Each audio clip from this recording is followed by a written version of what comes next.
Katie pun duduk di atas ranjang dan melihat ke arah pintunya.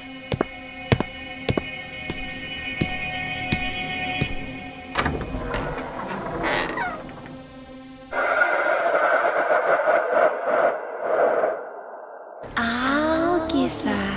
Cerita kali ini bercerita tentang rasa sakit akibat mempunyai harapan terlalu tinggi.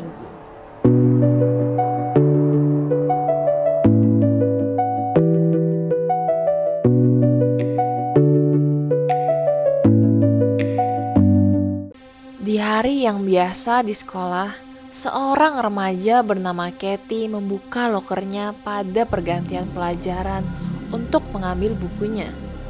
Pas pintu lokernya terbuka, Katie merasa sedikit kaget karena melihat ada sekuntum bunga mawar merah yang duduk di atas bukunya. Loh, siapa nih yang taruh bunga mawar di sini? Begitu tangan Katie meraih ke dalam loker untuk mengambil bunga mawarnya, dia sadar ada sesuatu di bawah bunga mawarnya. Ada suratnya. Katie dengan semangat membuka suratnya karena sampai sekarang dia belum memiliki pacar. Dilihat dari bunga mawar plus suratnya, Katie kira-kira sudah bisa menduga bahwa ini diberikan oleh seseorang yang menyukainya. Di suratnya hanya tertulis satu kalimat, "Penggemar rahasiamu." Hati Katie senang bukan main karena mendapatkan seseorang yang menyukainya walaupun cukup misterius. Setelah itu, setiap hari Katie mengecek lokernya. Dia akan menemukan sesuatu dari penggemar rahasianya itu. Kadang coklat, kadang bunga, bahkan pantun dan puisi yang romantis sering ditemukan oleh Katie.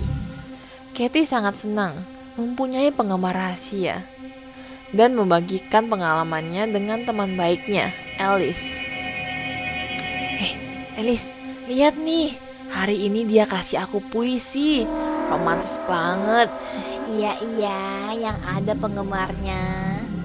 Tapi lo gak penasaran siapa orangnya? Penasaran sih, tapi dia gak pernah kasih tahu siapa dia. Kalau sampai orangnya jelek gimana? Gak mungkin di bayanganku dia tinggi, ganteng, romantis lagi. Iya, kalau lo emang penasaran, kenapa gak bales tulis surat juga aja, minta ketemuan? Bener juga ya. Ya udah, ntar gue tinggalin surat. Kalau dia gak mau ketemu, berarti jelek tuh. Lo jangan gitu dong, gue kan jadi kepikiran nih. Katie pun menuliskan surat dan meninggalkannya di loker. Kita ketemuan di kantin yuk. Aku mau tahu kamu siapa. Iya atau enggak? Besoknya, Katie yang sudah gak sabar melihat reaksi penggemar misteriusnya, cepat-cepat membuka lokernya. Di sana ada balasan dari penggemarnya yang berbunyi, "Tidak, maaf cintaku. Aku gak bisa menunjukkan diriku di seluruh sekolah. Tapi aku akan ketemu kamu di tempat yang lebih private. Kamu akan melihatku di rumahmu malam ini."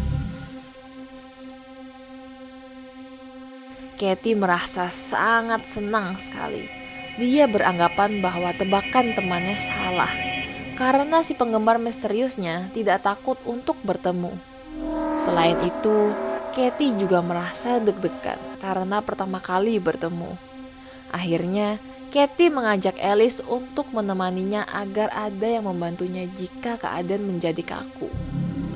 Setelah pulang sekolah, Alice ikut ke rumah Katie dan membantu Katie memilih baju, berdandan, dan menata rambut. Mereka berdua menunggu bel pintu berbunyi dan menunggu orang misterius itu untuk datang. Katie dan Alice menunggu sambil ngobrol tentang penggemar misteriusnya, mulai dari penampilannya, identitasnya, sampai ke umurnya dan asalnya. Tapi setelah menunggu beberapa jam, mereka berdua mulai bosan dan kehilangan keyakinan. Lama banget nih, jadi dateng gak sih dia? Iya nih, ya udah kita nonton aja deh. Ntar kalau emang datang ya datang, kalau enggak ya enggak lah. Mereka pun melupakan penggemar misterius itu dan menghabiskan waktu berdua saja. Sewaktu jam tepat di jam 12 malam, Katie sudah menyerah untuk dapat melihat penggemar rahasianya itu. Alice yang sudah cukup lama di rumah Katie pun pamit. Gue pulang ya, udah malam banget. Ya udah, nggak apa-apa. Makasih ya udah temenin. Setelah mengantar Alice di depan pintu, Katie ganti baju dan bersiap-siap untuk tidur.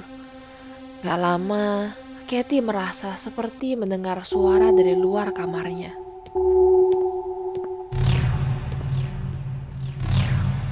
Mungkin mama baru pulang kali ya? Katie berpikir dan mengacuhkan suara itu. Katie mendengar suara langkah kaki yang makin jelas mengarah ke kamarnya. Katie pun duduk di atas ranjang dan melihat ke arah pintunya.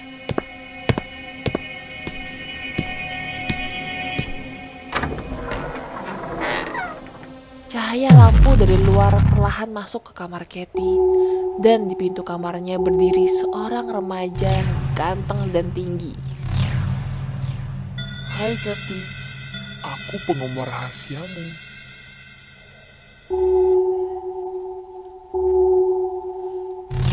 Remaja itu tersenyum. Melihat itu, Katie hanya bengong dan mengucek-ngucek matanya. Lalu remaja itu mendekat dan memegang pundak Katie sambil menempelkan pipinya ke pipi Katie.